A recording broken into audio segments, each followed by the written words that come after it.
Focus, focus, focus, laser light focus. Today I'm talking about focus.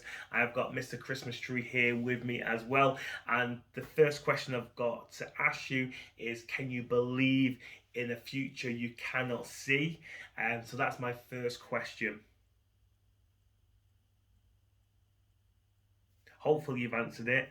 Can you believe in a future you cannot see? I think that's a really strong and important question for anyone who is looking to create a product or a service, whether that is online or digital, or whether that's a physical product and it's literally not been unboxed, it's not been created at all. You need to be able to believe in the future you cannot see. The reason why I say this and I'm using this topic and using this question for hopefully you to think about is you just need to look around you, around what's in your home, whether it's a fridge, freezer, a washing machine, a dishwasher, a tap, a sink, to looking outside, cars, bikes, planes, trains, etc. All of that started in here. It started in someone's mind first, so they believed in that future before they could actually see it. So if you hear of anyone giving unfortunate negativity, you may be victim of this as well, saying that I'll only believe it when I see it. Unfortunately, that person's made the first fundamental mistake and flaw in their logic and thinking, because you can't see it first. You need to believe in it first, if that makes sense. So you need to kind of turn it upside down on its head. So you're not believing it when you see it, you believe in it before you see it, because obviously you can see it in your mind's eye, but no one else can obviously see it, and you just need to obviously explain it and project it that way.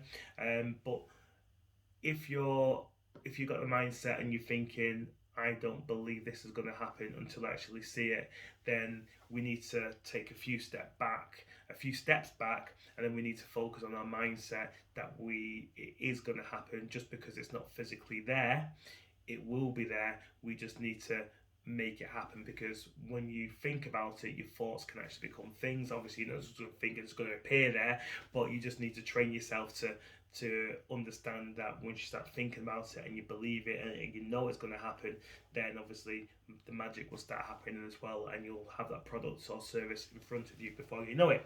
So this video is for the entrepreneurs, the solopreneurs, the business owners, someone who is looking to create something from nothing.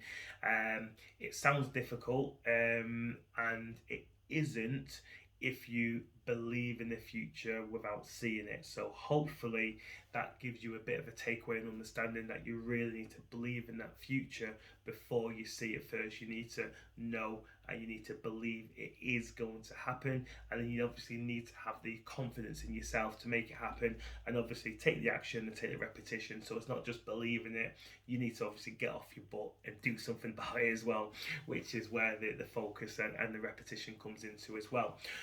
Another thing that I wanted to talk about, excuse me, sorry, I've just got an alarm going off on my laptop, so I'm just switching that off. Hopefully, it didn't go through. Is we need to, so to say that the way we think, the way we feel, and the way we act is our personality. So people think and feel, or they believe, or whatever it is, that their personality is hardwired. Truth of it isn't. I've been changing my personality for a while now, for the better, for focus, to believe in myself more, to take more action, and to basically be Aunt Terry, not just the father or the husband. So I'll give you an example, not one of my examples, but I'll give you a bit of an extreme example. Say if you are a business owner, or you're starting up your entrepreneurial journey right now, and someone has launched a product maybe a couple of months before you, and you see that person and they've launched a product, doing extremely well, they've got loads of money coming in, they've got loads of media attention, and then you're feeling depressed, you're feeling angry because obviously they're doing good and you're not, you're still struggling. The way that you've acted is you've acted out in terms of saying that they've got it easy, or just because they've launched a product before you, that's why they're doing better. You're feeling sad again, and the way that you're thinking is just negative. So that you can just break it down in 3 different sections. If you really wanted to go really deep into this, you can literally just write down think, act, and feel, and how you thought on that time. And then you can basically, once you've written down think, act, and feel, and you've acted in a certain way, it could be any different circumstance. It could be if someone cuts you up when you're driving, and you're not going to write it down as you're driving. Disclaimer, by the way. But when you get home or get to your place of work, you write it down: feel, act, and think. So what was you thinking? What was you feeling? And how did you act when someone cut you up? Did you give him, the finger? Would you shout abuse at him? And the next time you kind of work on that, so you don't have to work on all 3 at the same time. You can just work on 1 at a time. So how you act. So let's use act as an action. So if you gave them the finger or you shouted abuse back to them, that could be your focus to think about. So just your awareness is when someone else cuts you up. Again, next time you're not going to act. You're not going to act. I'm not going to act. I'm not going to act. Or I'm just going to act with a smile. Or I'm just going to act with a shake of the head instead. It doesn't have to be from going from there to down there, because that's quite difficult, but it can go from shouting abuse to just shaking your head, and then just getting away quickly. So you can work on the act, you can work on the feel, and you can work on the think as well. Again, that's entirely up to yourself. And this is how I help myself with focus and the way I feel, the way I act, and what I'm thinking about. So I'm very, very conscious with that. Me personally, I don't go too deep into writing it down. I'm not a big journal person, but I kind of keep it in my thought when something happens.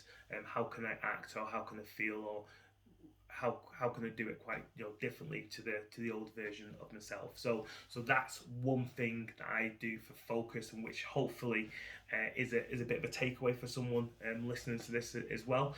And another thing that we need to realise, and again, hopefully people will have an understanding to this, and doesn't sound like I'm talking a load of nonsense, is our mind controls our body. I don't know if people just literally sit down and actually just stop for literally 2 minutes and just go and just think, right, okay, I'm going to tell my hand, with my mind, I'm going to say, lift your hand up, and your hand lifts up. I'm going to lift my hand down, lift it down. It's almost like Simon Says.